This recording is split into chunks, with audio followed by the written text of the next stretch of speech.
And we faced a huge gap between the interbank market and open market. And the remittances which were being received from the formal channels, part of that diverted to the informal channels. And also within that we had to take various tough measures, administrative as well as policy measures. And we all know that at that time we had to place import restrictions.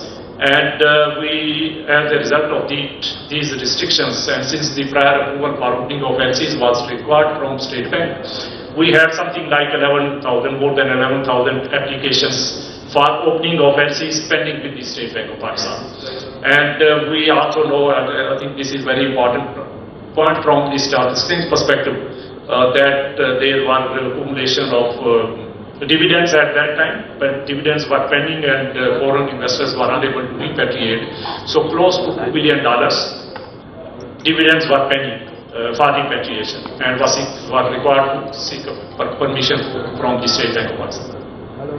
So all that was not a good situation. So we started tightening of the policy rate, and we took various other policy and administrative measures, and as a result of that, the situation started stabilizing. And we also, as you know, entered into the IMF program standby arrangement and then subsequently extended fund facility. So all that and various measures taken by the government as well as by the State Bank in coordination with our stakeholders, particularly the banks and other institutions. So we were able to make good progress. And we have seen that since then the inflation story is now very good. Last month it was only 0.7%, which is an historic high. I will say close to 6 decades lowest inflation which we have seen last month in March. By the way, many people, I have seen analysts also writing that this was not in line with the expectations. So I can share with you from the State Bank side that this was exactly what we have projected and what we presented to our Monetary Policy Committee on 10th of March, that inflation for the month of March will be 0.7%. So it was exactly what we presented to the Monetary Policy Committee. So that's the reason I am mentioning is that since we have something like 30 PhDs working within this institution, and we are the only institution in the country which has such a large number of PhDs which have qualifications from all over the world. And I have been back testing the outcome of projections which they present, and most of the cases the case they have presented is actually is also actual outcome is more or less similar. So I can say with confidence that I have a 98% confidence level as far as the assessments of our teams are concerned. So and we have given the assessment that from current month onward the inflation will start rising, and but it will be within ultimately will stabilize within the target range of 5 to 7%. Which State Bank has set number of years back, but alhamdulillah, finally we have been able to reach close to achieving that stability level in the inflation. So price stability is one of the core functions of the State Bank, and we will be achieving this goal successfully. 2 years back, nobody would have thought, and when we were talking at that time that we would be stabilizing the inflation at 5 to 7%. Nobody was believing us, but over a period of time, we have, in coordination with other stakeholders, have taken measures, and alhamdulillah will be achieving this milestone. Second issue, which is the inflation, which is the external account. So on the external account, as you have seen that we have already have stability in the external account also. Our external account, current account deficit, which was $3.3 billion in 2023, $1.7 billion, close to 0.5% of GDP in 2024. But for this year so far, it is in surplus. So we have for the first 8 months surplus of around $7 billion. And good thing is that we have been able to achieve this surplus despite substantial increase in the imports. People say that as if there are still import restrictions, but let me share with you that when we started with dealing with this situation in 2022, at that time average imports, monthly imports, total average monthly import was around $5.6 billion. $5.7 billion, and out of that we had around $2.4 billion of oil imports and around $3.3 billion of non-oil imports. Currently, we have total imports, monthly imports of around $5.7 billion, and out of this $5.7 billion, non-oil imports are $3.8 billion. Average non-oil imports $3.8 billion, whereas the oil imports are $1.4 billion. So you can see the non-oil imports have increased from $3.3 billion monthly in mid of 2022 to currently $3.8 billion. So $500 million increase in non-oil imports. And despite that, we are in surplus as against $17.5 billion deficit which we have in fiscal year 2022. And this is also despite the fact that whereas the oil imports have come down from 2.4 to around $1.4 billion, so we have been able to save around $1 billion in oil imports, and we have been able to increase $500 million non-oil imports. And this is, by the way, this is despite the fact that there is around 13% increase in the volume of oil which have been imported, which is being imported currently, and there is a 17% increase in the volume of non-oil imports. And despite this increase in volume, both in oil imports as well as non-oil imports, we have been able to maintain a current account deficit, current account surplus for the current fiscal year. So those are of us who are thinking that there is restriction on imports or the economic activity is not picking up, I think they should look at the data. And when they will look at the data, they will find that there is a substantial increase in the volumes of imports as compared to 2022, and there is also substantial increase in the overall surplus also, and reduction of deficit. And despite that, we have been able to achieve this level. I will come to the reason why we have been having a surplus, but this is the situation. And also look at the exchange rate, which is quite stable as a result of this surplus and other policy measures which we have taken, including the exchange companies reforms, including the reforms in the financial foreign exchange market, and also various other regulatory measures which we have taken from the state bank side. As a result of that, the foreign exchange market now is functioning very well, and you have seen that the gap between the interbank market and the open market is now very narrow, and it is in line with the practices in other countries also, and as such there is no pressure on the exchange rate. Good story is on the reserves. You can see that, as I mentioned, early February 2023, reserves bottomed out at $2.8 billion, which was hardly 2 weeks of imports. And since then, they are gradually increasing.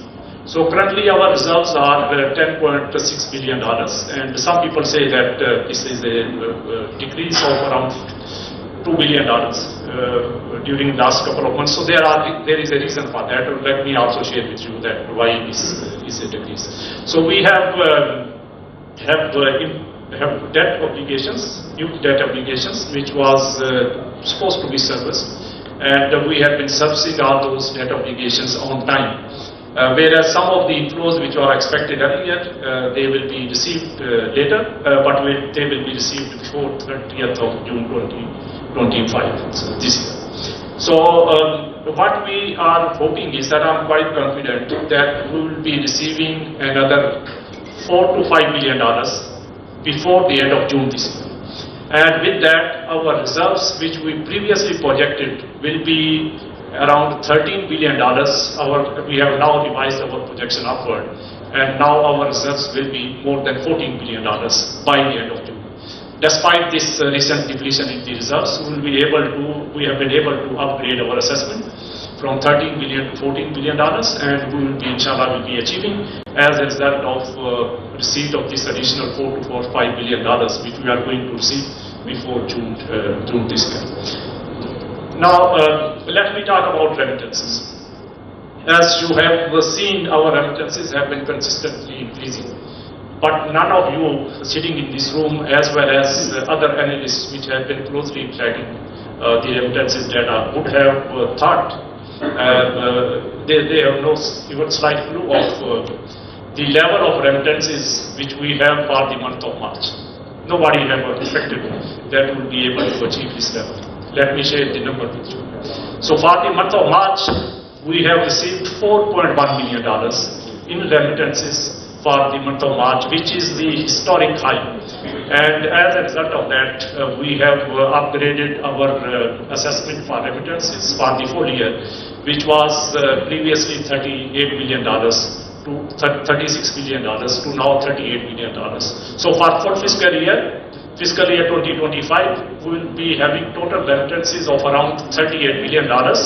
And for the month of March, as I said, it is $4.1 billion as against 3.1 crores to 3.2 billion dollars which we received last month.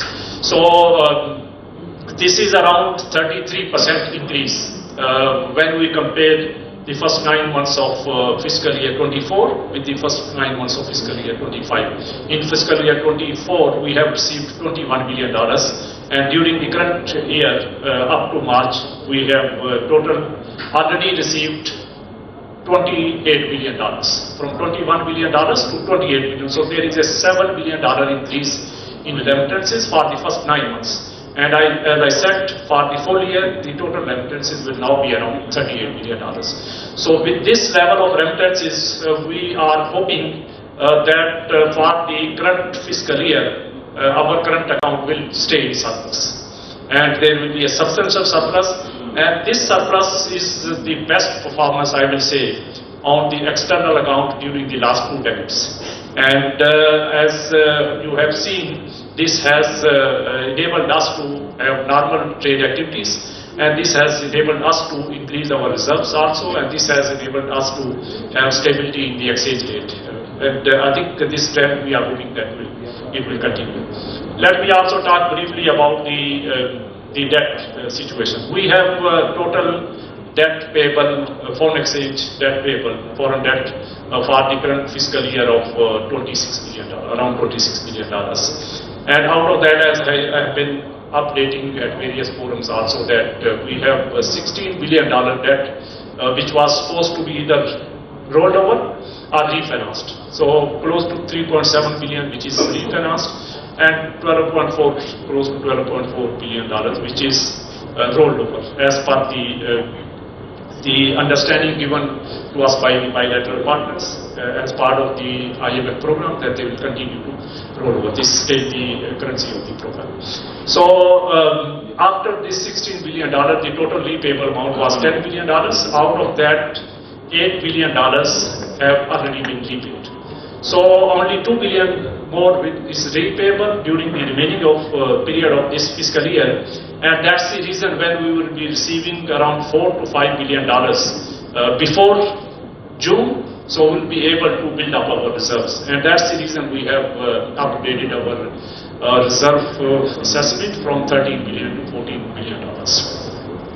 So now let me briefly turn on the growth, because people have been talking about the economic activity slowdown and growth slowdown. So yes, the growth slowdown, there was a contraction of 0.2% for the fiscal year 2023. And last year the growth was 2.5%. But when the last year growth was 2.5%, the agriculture growth was more than 8%. So with the support of 8% growth in agriculture, we were able to have overall growth of 2.5%. This year, for the first half, the growth is 1.5%. So 1.5% growth is, and last year agriculture for first half was 7%. So from 7%, agriculture has gone down to less than 1% for the first half of current fiscal year. And despite this substantial reduction in agriculture growth from 7% to less than 1%, the overall growth is 1.5%. But if this growth in agriculture would have been the same level of 7% which was there in the first half of 2024, actually our growth for first half would have been more than 3%. And for the full year, the SPP projection, as we have been mentioning in various assessments, that for the full fiscal year the growth will be between 2.5 to 3.5%. Actually, recently what we have point in estimate is that our growth will be around 3% for the fiscal year 2025. And if the agriculture growth for the current fiscal year would have been the same level of 8% which was last year, then actually the growth, overall growth would have been 4.2%. So you can see the economic activity has already picked up. And this is reflected in our high frequency data. Look at the cement sales, look at auto sales, look at the high value added textile exports, look at many other indicators which we have been tracking. So every indicator is indicating that the economic activity has substantially picked up. But it's not fully reflective in the growth numbers because of the drag for current year from the agriculture side. If the agriculture would have been similar, then the growth would have been much better for the current fiscal year. So you will see going forward, we will have a better reflection of these economic activities in the growth numbers also. And with that, look at the economic surveys and the assessments which are being done by various stakeholders. So you will see the consumer confidence level, the business confidence level is increasing. We have been conducting survey in coordination with the Institute of Business Administration, which is an independent body, and as a result of those assessments, we have seen that the consumer confidence as well as business confidence is consistently increasing. And as I said, this is also reflected in different economic activities which are high frequency indicators which are there, and going forward it will be better reflected in that. So I think lastly I will briefly mention that now we have already have IMF program. As you know, review has been conducted, the staff level agreement has been reached, and with that once the board approval is given, then we will be receiving further funding, but it will also untap various other inflows which we are expecting post review, and hopefully by June we will be having more inflows. We are, by the way, are also very closely interacting with the rating agencies also, and we have close interaction with them also, and we are hoping that post review and some other improvements which we are hoping by June. So by next quarter we will see, inshallah, we will have good news on the rating side also. So with that, maybe I conclude. Thank you very much.